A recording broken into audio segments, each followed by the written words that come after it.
Hello, beautiful people. Welcome back. Malicious prosecution. See, most of the issue a lot of people deal with when it comes to feeling the need to do something to create restitution or to hold people liable is based on a foundation of stagnation. Just as the physical body can stop growing based on the genes, and the message stems from the pituitary and the hypothalamus to say, hey, secrete these hormones so that the bones and the muscles can grow and things like that.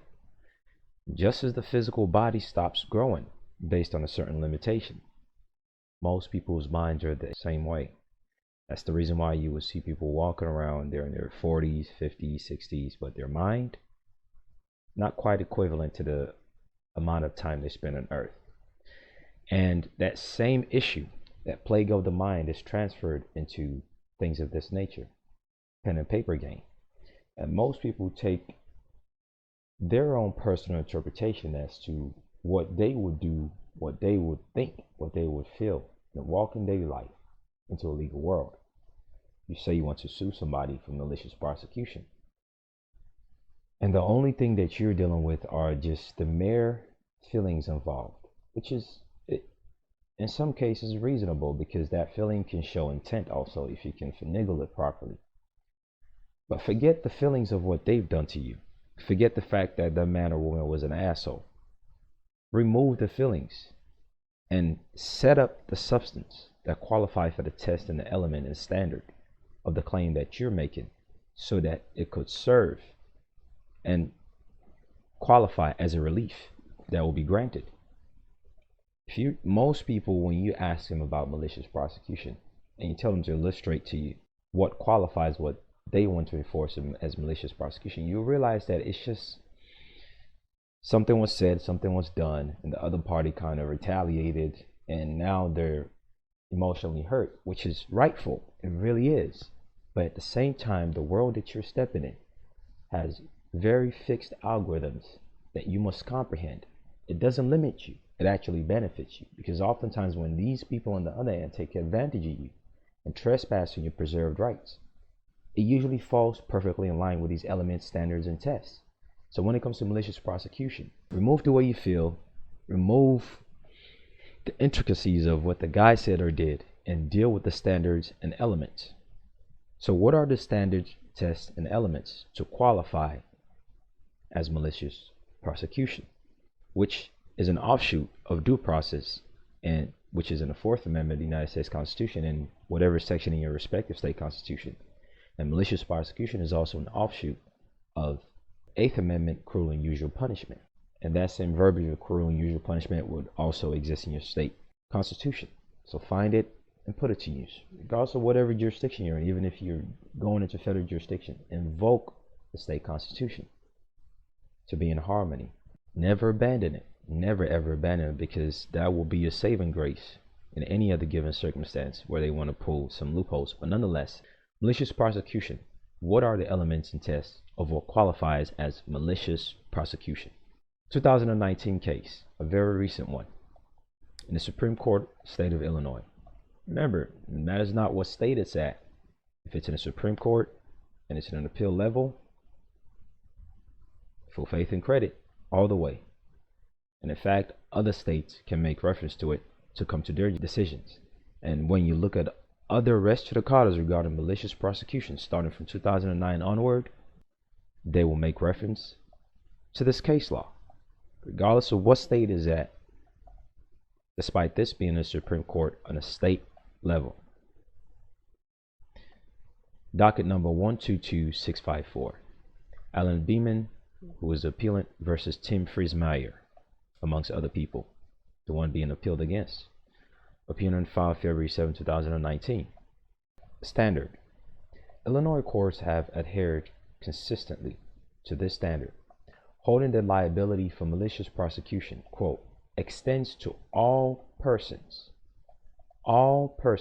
who played a significant role in causing the prosecution of the plaintiff, provided all of the elements of the tort are present. So what are these elements? And in the past on Patreon, we went over what tort is. and how it invokes private right of action and the subtle details in it and how to invoke it.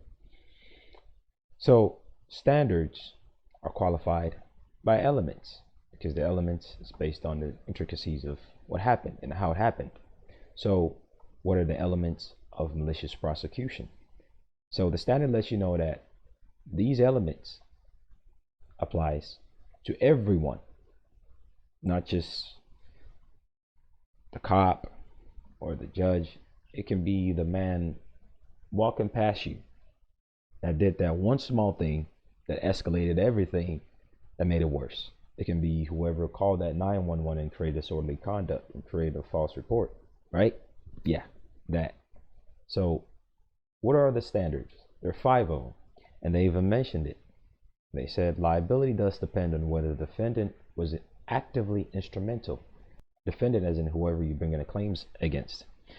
Liability thus depend on whether the defendant was actively instrumental in causing the prosecution, meaning whoever caused that thing to occur to you that you're classifying as malicious prosecution, which will be going over the 5 element of what qualifies that.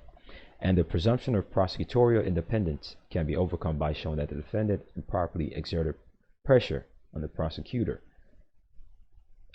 through their acts one way or the other. Knowingly, mens rea, provided misinformation to him or her, concealed exculpatory evidence, or otherwise engaged in wrongful or bad faith conduct instrumental to the initiation of the prosecution, aka a false police report, aka the denial of releasing some information which would have caused the prosecutor to realize, oh no, we shouldn't pursue this case, right? When they know they're wrong, they will drag their feet and try to delay giving information. When they know they're wrong, they will make a false reports. This is why it's important for you to preserve the integrity of your interaction with any of these people functioning under public trust, but are using close cooperation in the back end to trespass against the people's constitutionally secured right. This is the reason why whenever you interact with them, always preserve the integrity of the record. And make sure it's not obvious. Just because you're keeping somebody on record doesn't mean you have to put it right in their face. And if you're doing it obviously just to keep them in check, do it subtly also. Record the audio. You have the right to preserve information. Freedom of information, First Amendment. Freedom of speech, First Amendment. Basic stuff, especially when they're in their capacities, even more so. It even tells you regarding things like false police report.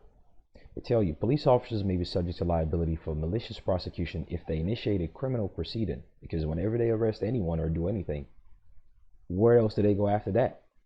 Of course, they initiate that bond in the court, and then they dump everything else to the judicial system and leave you with all the burden, which is also called an undue burden standard, which you have to prove when it comes to any constitutionally secured right, religious or otherwise. Undue burden standard. We went over that in the past, but more specific to religious, but we'll be going over in the future.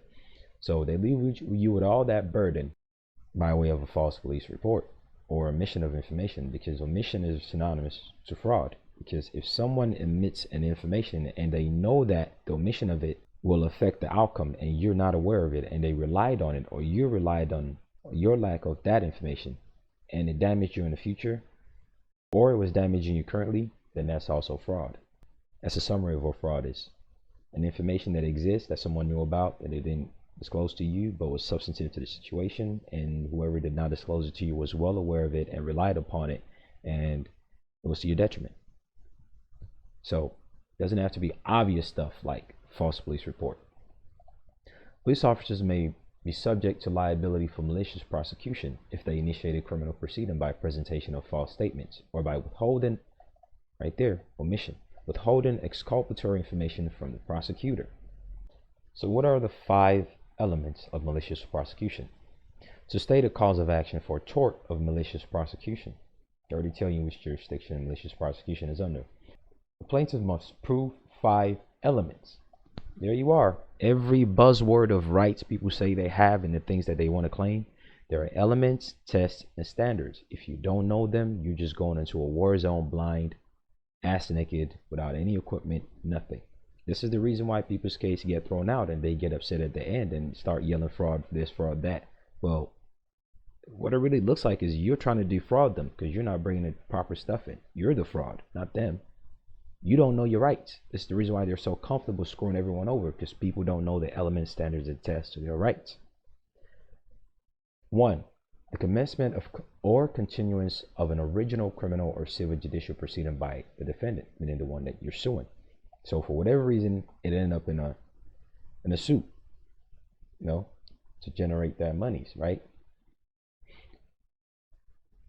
2. The termination of the proceeding in favor of the plaintiff, meaning you ended up abating the liabilities because, you did your affirmative defense, constitutional challenge, you did things in the private chambers, you did all that basic stuff. 3. The absence of probable cause for such proceeding.